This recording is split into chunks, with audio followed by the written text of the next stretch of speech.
Hello, welcome welcome welcome welcome to English by Barkha ma'am. English by Barkha ma'am में आप सभी का स्वागत है। तो हम 10 मिनट में कवर कर रहे हैं मोस्ट इंपॉर्टेंट ईडियम्स, क्योंकि अभी बहुत ढेर सारे स्टूडेंट्स ऐसे हैं जिनका एमटीएस का एग्जाम बचा है। So do not miss this series. जो मैं आपके लिए वीडियोस अपलोड कर रही हूँ उसको जरूर जरूर जरूर से फॉलो करो, क्योंकि छोटे से समय में बड़ा सा धमाका मैं करने की कोशिश करती हूँ। 50 ईडियम्स हम आज फिर से कवर करेंगे, वो भी मात्र 10 मिनट में। तो चलिए जी शुरू करते हैं। ये मेरा टेलीग्राम है English by Barkha ma'am, link description में है। यहाँ पे मैं पीपीटी भी शेयर कर दूंगी, तो आपको वो भी लोड नहीं लेना है, बस बढ़िया से पढ़ाई करते रहो। चलिए, तो हमारा पहला वीडियो आ गया है स्क्रीन पे। When pigs fly. When pigs fly, pigs को उड़ते हुए कभी देखा है? नहीं देखा है तो बस पिग्स फ्लाई यानी कि something that will never happen. Simple है। फिर है a penny for your thought, मतलब give me I need a penny for your thought, यानी कि a way of asking someone what they are thinking. जैसे कभी आप सामने वाला सोच रहा है, आप कहते हो ना कि क्या सोच रहे हो भाई, तो इसको हम ईडियम में कैसे बोलते हैं? Can I have a Penney of your thought, मतलब क्या सोच रहे हो मुझे बता सकते हो? All in the same boat, यानी कि चाहे तुम हो, चाहे मैं हूं, चाहे कोई और हो, एग्जाम के टाइम पे everybody is selling in the same boat, यानी कि हर किसी की सेम सिचुएशन होती है। फिर है barking up the wrong tree, looking in the wrong place और अक्यूजिंग द रॉन्ग पर्सन। ये दोनों ही इडियम्स के मीनिंग है। एग्जाम में कुछ भी आए आप सही मार्क करना। Barking up the wrong tree का पहला मतलब होता है किसी व्यक्ति ने वो काम नहीं किया और आप उसके ऊपर गलत इल्जाम लगा रहे हो, रॉन्ग ट्री को बार्क कर रहे हो। दूसरा है कि किसी अपने सामान के लिए किसी गलत जगह को पे ढूंढ रहे हो, barking up the wrong tree. अच्छा, बीटिंग अ डेड हॉर्स, अगर हॉर्स की डेथ हो गई है, चाहे तुम उसको कितना भी मारो वो आगे नहीं बढ़ेगा। इसका मतलब क्या हुआ कि तुम अपने एफर्ट्स को वेस्ट कर रहे हो।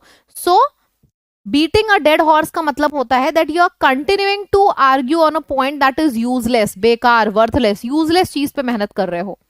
Bite off more than one can chew, मेरे मुंह में एक कौर की जगह है, मैंने 5 कौर भर लिया तो मेरा मुंह नहीं चलेगा, है ना।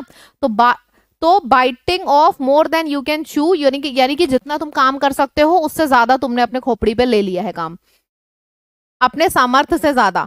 Burning the candle at both the ends, इसका मतलब होता है बहुत ही ज्यादा हार्डवर्क करना, एक्सेसिवली हार्डवर्क करना। कट टू द चेस, यानी कि getting to the point without wasting point. जैसे कि ये वाला मेरा सेशन है, इसको मैं बोल सकती हूँ this is cut to the chase session, यानी कि पॉइंट टू पॉइंट बातें यहाँ पे होती हैं। ड्रॉप अ डाइम का मतलब होता है इन्फॉर्मिंग समबडी समथिंग, किसी को सूचित करना। Every dog has a day, यानी कि हर किसी का दिन आता है, हर कुत्ते का दिन आता है। Every dog has a day मतलब हर एक व्यक्ति का कभी ना कभी कोई दिन आता है। आज वो लकी है तो हो सकता है कल तुम लकी हो। Go down in fail in flames, यानी कि भाड़ में चले जाना, यानी कि utter failure. In the bag का मतलब होता है it is in my bag, यानी कि ये चीज श्योर है, होनी ही होनी है। कीप योर चिन अप, ये चिन्स है, I am keeping my chin up, यानी कि ऑलवेज बी पॉजिटिव, कभी भी नेगेटिव मत हो। Lend me your ear, lend me your ear यानी कि सुनो। Can I ask somebody to ask someone to listen, can you please lend me your ear. Lend me your ear का मतलब ये नहीं है कान उखाड़ के किसी को दे दिया। लेंड मी योर ईयर का मतलब है कि मेरी बात क्या तुम ध्यान से सुन सकते हो। Not playing with a full deck, someone who is not very smart, इसको बोलते हैं you are not playing with a full deck, यानी कि तुम उतने स्मार्ट नहीं हो। फिर आ जाता है ऑन द बॉल, अगर तुम बॉल पे खड़े हो ना तो तुम्हें अलर्ट रहना पड़ेगा, अलर्ट नहीं हो तो गिर जाओगे। सो ऑन द बॉल का मतलब होता है एकदम अलर्ट सिचुएशन पे रहना। वंस बिटन ट्वाइस शाय, मतलब it's a very bad experience and you have to be careful. एक बुरे अनुभव के बाद सतर्क रहना, बोलते हैं ना दूध का जला छाछ भी फूक फूक के पीता है, तो उसको बोलते हैं once beaten twice shy. Over the moon का मतलब होता है, देखो कभी भी ओवर द मून लिखा रहे, over the moon, above the sky, seventh heaven, इन सबका मतलब होता है एक्सट्रीमली हैप्पी, जो जितने भी हेवन वाले शब्द हैं। Cloud nine,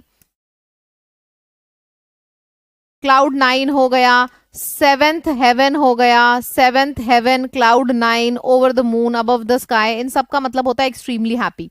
put your money where your mouth is, यानी कि back up your words with action, अपने वर्ड्स जो बोल रहे हो ना वो करो भी, खाली बको मत। रैक योर ब्रेन, यानी कि थिंक वेरी हार्ड। फिर आ जाता है रीड द राइट एक्ट, यानी कि रेप्रिमांड समबडी सीवियरली, बहुत बुरी तरीके से किसी को हड़काना, डांटना, रेप्रिमांड करना। सिंक, सिंक और स्विम, यानी कि डूब जाओ या तो तैरते रहो, इसका मतलब होता है या तो सक्सीड कर लो या तो फेल हो जाओ। फिर है smell a rat, I can smell a rat मतलब मुझे शक है, आई कैन सस्पेक्ट समथिंग, दाल में कुछ तो काला है। स्पीक ऑफ द डेविल, बोलते हैं ना speak of the devil and the devil is in front of you. इसका मतलब होता है कि शैतान के बारे में सोचो और शैतान हाजिर। यानी कि when the person you are talking about appears, कि तुम किसी के बारे में सोच रहे हो और वो सामने आ जाए, तब ये कहावत बोली जाती है। Take the bull by the horns, यानी कि यानी इसका मतलब ये होता है कि you want to confront a situation, you want to confront a very difficult situation. ठीक है, यानी कि स्थिति का सामना करना। सारे के सारे एग्जाम्स के ही वर्ड्स हैं, बहुत ज्यादा इंपॉर्टेंट जो मैंने उठाए हैं। चलो 25 हो भी चुके हैं हमारे। टिप ऑफ द आइसबर्ग का मतलब समझो क्या होता है। ये इतना बड़ा आइसबर्ग है और ये पूरी नदी है। ठीक है, आप अगर देख रहे हो ना तो आपको सिर्फ इतना छोटा सा पोर्शन दिख रहा है, नीचे वाला पोर्शन नहीं दिख रहा है। तो टिप ऑफ द आइसबर्ग का मतलब होता है कि बहुत बड़ी प्रॉब्लम है, उस बहुत बड़ी प्रॉब्लम का छोटा सा हिस्सा, यानी कि small part of a very big problem. To cost an arm and a leg, मतलब ये चीज कितनी महंगी है। It cost an arm and a leg, मतलब इतनी एक्सपेंसिव है कि एक हाथ और एक पैर देना पड़ेगा। To keep someone at an arm's length, मेरे से उचित दूरी बनाए रखो, कम से कम एक हाथ की दूरी बनाए रखो, यानी कि हमसे इतना चिपको मत। Avoid being too close. To know the ropes, इसका मतलब होता है understanding the details. Knowing the ropes यानी कि understanding the details.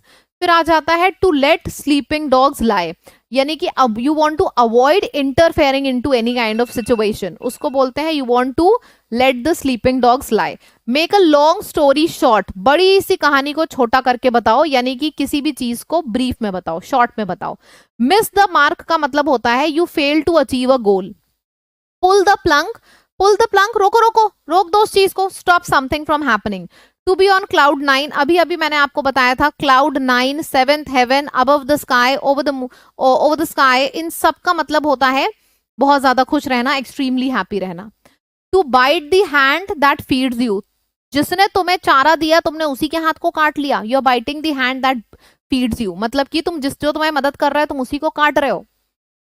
To hit the ground running, यानी कि start something and proceed at a fast pace, किसी चीज को जल्दी से शुरू करो और जल्दी जल्दी खत्म करो। To jump the gun, gun का मतलब होता है that you want to start something too early. Kill time, यानी कि you are spend your killing time, मतलब you are spending time doing nothing. Let the cat out of the bag, ये हमने already कर रखा है। कैट बैग में है मतलब सीक्रेट बैग में है। Now cat is out of the bag, यानी कि सीक्रेट इज रिवील्ड। ठीक है, चलो। To put your foot in your mouth, यानी कि you are saying something in a very embarrassing manner. To rain on someone's parade, यानी कि you are spoiling somebody's plan, मतलब किसी की परेड है और पानी बरस गया, मतलब किसी का प्लान था और वो प्लान चौपट हो गया। टू सिट टाइट, मतलब कि बहुत ही पेशेंटली वेट करो। फिर आ जाएगा to take a rain check, यानी कि decline and invitation but suggest to do it later. You are declining any kind of invitation but you are suggesting to do it letter.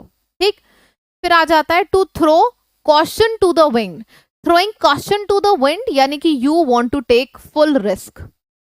To walk down a memory lane, यानी कि अतीत की यादों में खो जाना, अतीत की बीती यादों में तुम खो गए हो, यानी कि walking down the memory lane.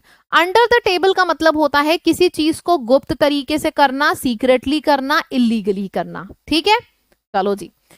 Water under the bridge, यानी कि बीती बात, बोलता है लेट्स बायगॉन्स बी बायगॉन्स, बीती बात को बीती बात ही रहने दो। बर्न योर ब्रिजेस, यानी कि destroy opportunities that you can't go back to, मतलब कि तुम्हारे उसके बीच में प्रॉब्लम सॉर्ट होने का जो तरीका था तुमने उसको भी खत्म कर दिया, यानी कि रास्ते बंद कर लेना। You are burning your bridges. फिर आ जाएगा the last straw, this is the last straw, मतलब this is the final problem.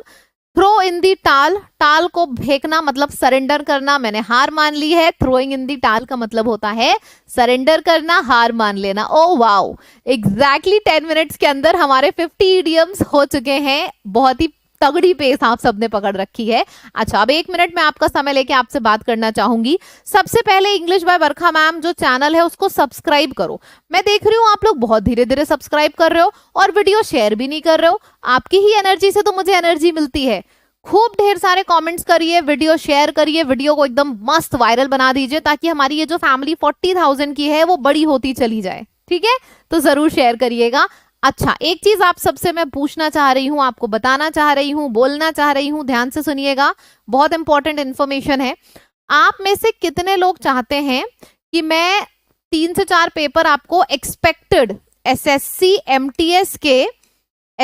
MTS के जो एक्सपेक्टेड मॉक हैं वो करा दूं, जो एक्सपेक्टेड पेपर है, मतलब मैंने पेपर देखा है, मेरे कुछ स्टूडेंट्स ने पेपर दिया है, मुझे बताया भी है क्या क्या आया है, तो उसी चीज के ऊपर बेस मैं पूरा टेस्ट पूरा पेपर बनाऊं जैसा आपके एग्जाम में आ रहा है, और मैं एक्सपेक्टेड पेपर आपको करा दूं। तो अगर आप लोग चाह रहे हो कि मैं एक्सपेक्टेड पेपर आपको करा दूं तो कमेंट में लिख के बताना, ठीक। आपके पास 1 दिन का समय है, 1 दिन में पूरा भर दो कमेंट सेक्शन। अगर आप लोग चाह रहे हो तो मैं एक्सपेक्टेड मॉक आपको करा दूंगी। कोशिश करो 1000-2000 जितने भी स्टूडेंट्स अगर आप चाह रहे हो तो मुझे हर एक बंदा कमेंट में लिख के बताएगा, ठीक है। आप कमेंट में लिख रहे हो, अगर आपको ये चाहिए तो मैं डेफिनेटली दूंगी, ठीक है।